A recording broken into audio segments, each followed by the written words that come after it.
it's Julia and welcome back to my channel, and for today's video I'm going to be doing a video talking about my most disappointing reads of 2016. Here I have The Great Gatsby by S. Scott Fitzgerald, and this one I was so upset about and I do want to reread to see if I feel differently about it, but basically I listened to the audiobook of this and I didn't care for it at all, which was really disappointing. So I hope to read this one in the new year again and see how I like it the second time around, because I was shocked that I didn't like it. Like, really. Next up here I have is Speak by Laurie Halse Anderson, and this is not like a huge disappointment, but I just thought it'd be a bit better than it was. I still like enjoyed it, and I still like really appreciate the message, and this book in general deals with sexual assault, so that's something really important. It deals with someone in high school, you know, speaking up and stuff, and it's so important, but it wasn't as good as I thought it would be. But I'd still suggest it. It's just not my highest recommendation for these kind of books. You know what I mean? Yeah. Here I also have If You Dare by A.R. Torr, and I made my way through these books this year. There's 3 of them currently out, and I don't know when the 4th one's coming out, but book number 3 was not good. It was extremely confusing. Like, I don't even know what went, I was just speechless. I was like, what the hell? It went in a totally different direction. It was odd. I hated the way it was written. It was written in like multiple points of views, but it was like really confusing, and I was like, what's happening? And yeah, it wasn't great. So yeah. Next I have Captive Prince by C.S. Pacat, and this one was really hard for me to know how I felt about it, because it's very problematic, but it was a very fast read. But then again, it had like no plot and like nothing to it. So it's like, what? But I just bought this because of the hype, and I read it because of the hype, and I was like, this is being talked about so much, and then it was partly like there was controversy around it as well, so I thought it would be, you know, a bit better than it was, and yeah. Yeah.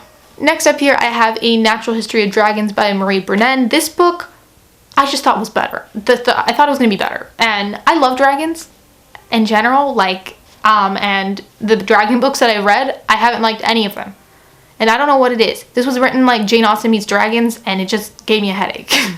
And it's not a horrible book, like I liked the writing, it just wasn't for me. I'm not like a huge high fantasy person, so the dragon book for me was Serafina by Rachel Hartman. I just thought this would be better. Again, high fantasy, the dragon part I didn't really like, the writing was kind of strange.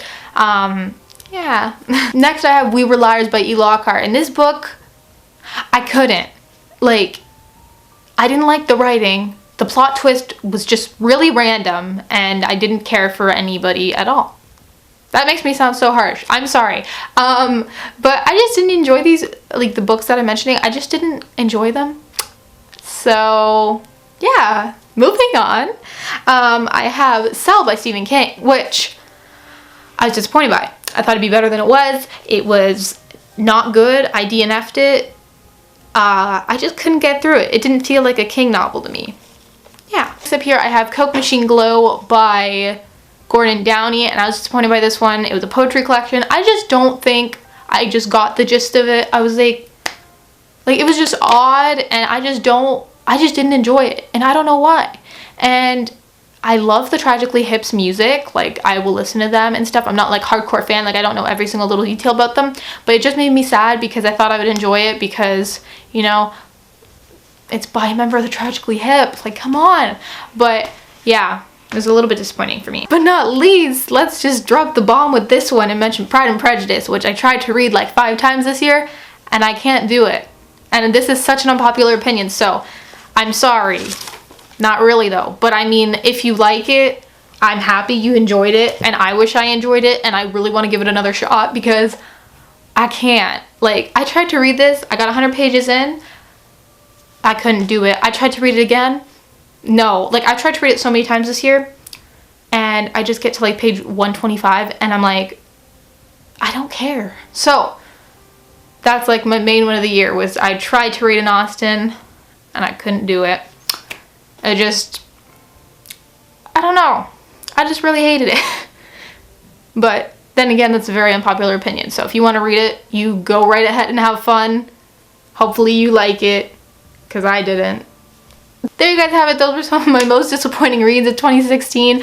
I don't mean to offend anyone. I'm happy if you enjoyed these books, and just in general, these were books that I just thought were going to be a lot better, that I'd really enjoy, and I didn't. So that's fine. And on a more positive note, my favorite books of 2016 will be coming out soon-ish, so you can look forward to that in a more positive video. But I'll see you guys all very soon with a new video. Bye!